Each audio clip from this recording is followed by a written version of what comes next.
haddaad maanta iga tagtay maalin maalmaha ka mid ah ayaad ii soo laaban doontaa.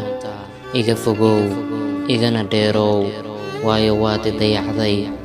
Wakhtigan kuugu baahnaa sidii biyihii oo kale waan kuu haraadsanaa, adigana waad i haraadgoyn weysay oo waad i dayacday.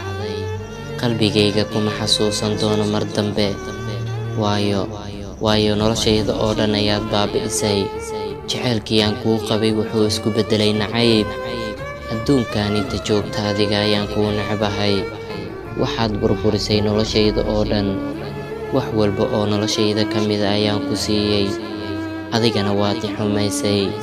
iima aadan arxamin, silac iyo saxariir ayaad i gelisay, har iyo habeen ayaad i hoojisay.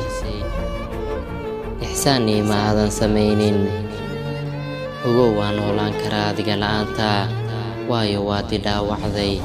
dhaawacaad ii geysatay dartii waad iga oysiisay.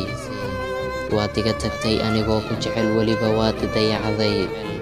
maxaad jacaylka beenta ah qalbigayga ugu abuurtay?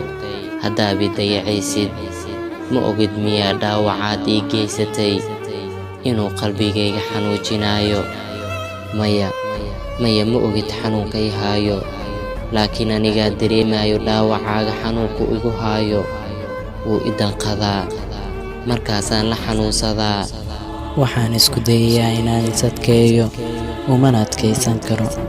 waxaan sameeyo markan waayo, gacmahayga ayaan kor u taagaa, dhibkaygana rabbi baan u sheegtaa.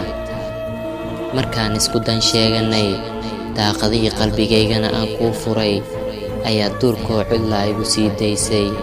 danaysta miyaad ahayd? dulmi miyaad iigu timid? iyo daryeel la'aan dembi miyaan kaa galay?